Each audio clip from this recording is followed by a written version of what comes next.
যেই দিন ঘুম থেকে উঠতে একটু দেরি হয় সেদিন যেন অলসতার পুরো শরীরটাকে ঘিরে ধরে।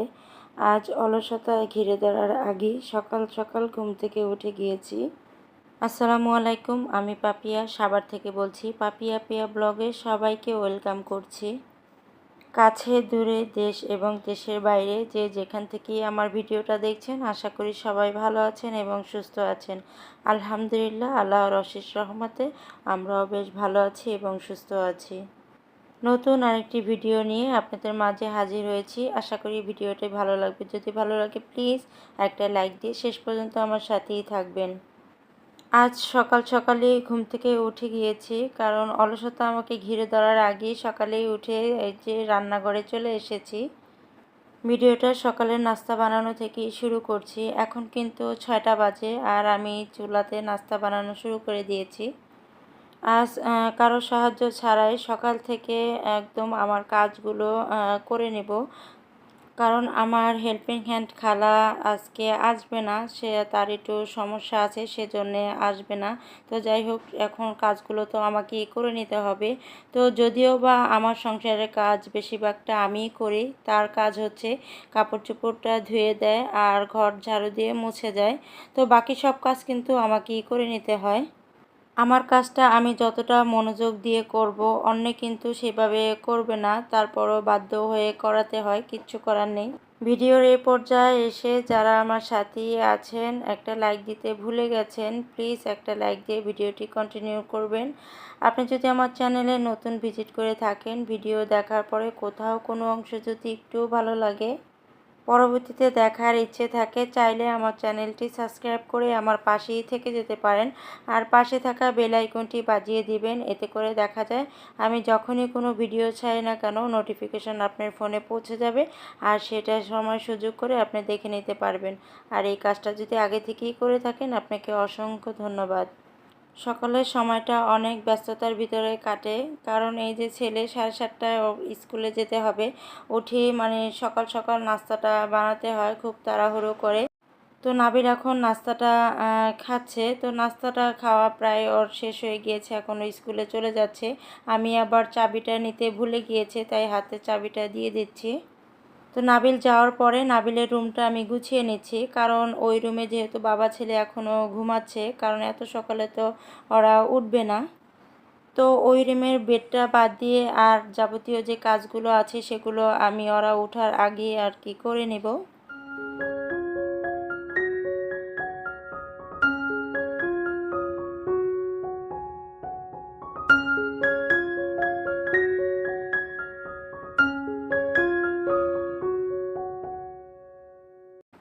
আজ অলসতা না করেই আমি আমার কাজগুলো একটার পরে একটা করে নিয়েছি, কিন্তু এই কাজগুলো শেষ করতে আমার 1 থেকে 1.5 ঘন্টার ভিতরেই আমার সম্পূর্ণ মোটামুটি কাজগুলো হয়ে গিয়েছে। তো আমি ঘরটা এখন ঝাড়ু দিয়ে নিচ্ছি, আর ওইদিকে নাফিস কিন্তু উঠে গিয়েছে। তো ওকে বলছি তুমি দাঁত ব্রাশ করে নাও, আবার ওকেও রেডি করে আমাকে স্কুলে নিয়ে যেতে হবে। তো সকাল থেকে 11টা পর্যন্ত দুই ছেলের পিছনেই আমার সময়টা চলে যায়। তো সকালে একজনকে বিদায় দিয়ে যে কাজগুলো আছে সেগুলো করে নিয়ে তারপরে আবার ছোট ছেলেকে নিয়ে স্কুলে যেতে হবে। তো ওকে কিন্তু রেডি করে আমি স্কুলে দিয়ে এসেছি। তারপরে এখন ডালটা বসাবো, সেজন্য আর কি ডালটা একটু ভিজিয়ে রাখছি। আজকে ডালটা একটু আমি অন্যরকম করে রান্না করব, কারণ ডাল দিয়ে পেঁপে দিয়ে একটা ঘন্টর মতো করে নেব। যেহেতু আমি খাওয়ার পরে ভয়েসটা দিয়েছি, তো রান্নাটা মাশাল্লাহ খুব টেস্টি হয়েছিল। আর সেজন্যই ডালটা আমি আগে থেকে একটু ভিজিয়ে রাখছি, আর ভিজিয়ে রেখে আমি পেঁপেটাও কেটে নেব।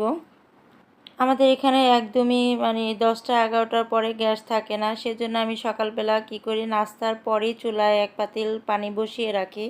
তো এখন আমি এই যে চালটা ধুয়ে সেই গরম পানিতে দিয়ে দেব, আর কিছুটা পানি রেখে দেব, যে তরকারি রান্নার সময় আমি গরম পানিটা ব্যবহার করব, কারণ চুলার জাল এমনিতেই কম, তারপরেও তো যদি ঠান্ডা পানি দেই তাহলে তো তরকারিটা একদম পানসা লাগবে, খেতে একদমই ভালো লাগবে না। আমার অনেক আপুদের ভিডিওতেই শোনা যায় যে গ্যাসের অনেক সমস্যা। তো মানে কি যে করব, যে একদম গ্যাস থাকেই না। তো যাই হোক, যতটুকুই আছে অতটুকু দিয়ে রান্না করি। যেহেতু আমার বাসায় কোনো ইন্ডাকশন চুলা নাই, তো আমাকে এটাতেই রান্না করতে হয়।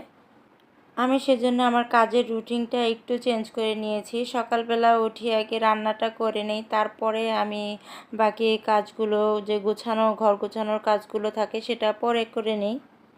পেঁপে দিয়ে আমি যাই রান্না করি না কেন, খেতে কিন্তু খুবই ভালো লাগে। হয় ভাজি হোক, তারপরে ইলিশ মাছ দিয়ে যেভাবেই রান্না করি না কেন। আর এই পেঁপে তরকারিটা কিন্তু শরীরের জন্য অনেক উপকারী।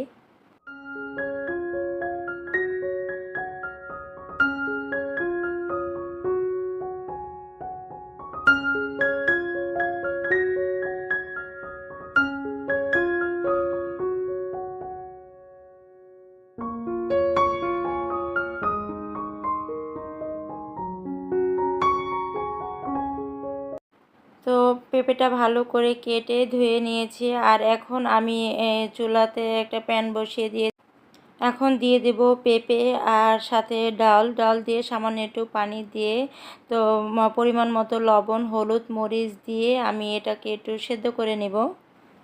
তো সব কিছু দিয়ে দিয়েছি। এখন আর একটু সামান্য পানি দিয়ে এটা ঢাকনা দিয়ে ঢেকে দেব। যখনই পেঁপে আর ডালটা মোটামুটি সেদ্ধ হয়ে যাবে, তখন আর কি ডাল ঘুটনির সাহায্যে এটাকে আমি একদম ম্যাশ করে নেব। যারা এখনও পেঁপে ডাল দিয়ে এভাবে রান্না করে খাননি, একবার হলেও ট্রাই করে দেখবেন যে খেতে কত লোভনীয় হয়েছিল। যেহেতু আমি খাওয়ার পরে ভয়েসটা দিয়েছিলাম, তো এই যে আমার প্রায় পেঁপেটা সেদ্ধ হয়ে গিয়েছে। আর আমি এখন ডাল ঘুটনির সাহায্যে এটাকে আর কি ম্যাশ করে নিচ্ছি।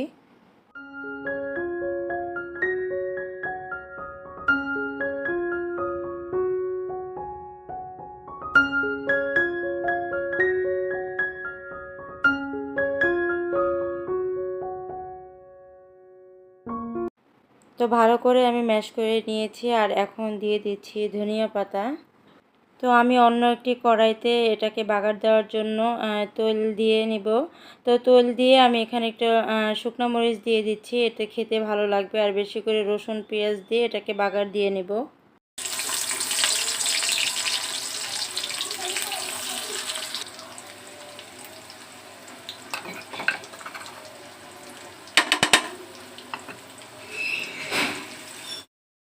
তো পেঁয়াজটা যখন এরকম হালকা ব্রাউন হয়ে যাবে, এখন দিয়ে আমি একটু ভালো করে নাড়াচাড়া করে এটা আমি নামিয়ে নেব।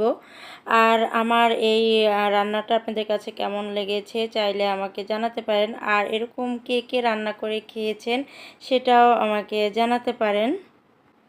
তো বাচ্চাদের জন্য একটু মুরগি রান্না করা ছিল আগে থেকেই, তো ওরা সেটা দিয়ে খাবে। আর এটাও ওরা কিন্তু খেয়েছে, খেয়ে বলছে যে অনেক মজা হয়েছে। তো আমি সব কিছু টেবিলে দেওয়ার পরে কিছু কাপড় চোপড় ভিজিয়েছিলাম, তো সেটাও ধুয়ে নেব। আর এই যে মুরগির মাংসটা রান্না করা ছিল, আমি একটু গরম করে নিয়েছি। বাচ্চাদের মাংস হলে তো আর কোনো কিছুই লাগে না, তো ওরা কিন্তু সেটা দিয়ে অনেক তৃপ্তি করে ভাত খেয়ে নেয়। তো যাই হোক, আমি অফ ক্যামেরায় আর কি কাপড় চোপড়গুলো ধুয়ে নিয়েছি। তো ভারী চাপের তেমন কিছুই আর কি ধুইনি, হালকা পাতলা যে কাপড় চোপড়গুলো আছে সেগুলোই আর কি ধুয়ে দিয়েছি। যখন অল্প কাপড় চোপড় হয় তখন আর ছাদে যাই না, তো এটা বেলকনিতেই এখন শুকাতে দেব।